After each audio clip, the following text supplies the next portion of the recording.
read it with our hearts, wallahi, if we read it with our hearts, it will terrify us.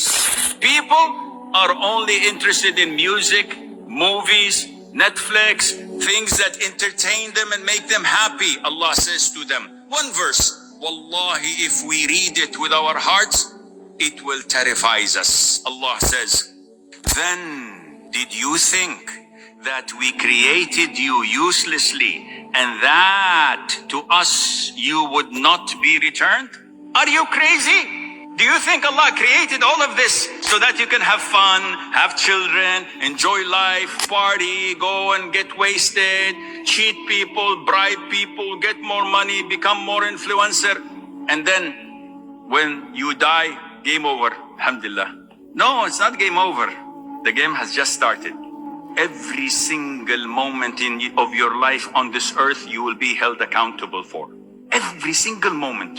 Ya Allah, I have done very bad things in my life. You will be held accountable. So unless you repent and ask Allah for forgiveness and do good deeds and have certainty in what Allah has for you, you're doomed, my friend.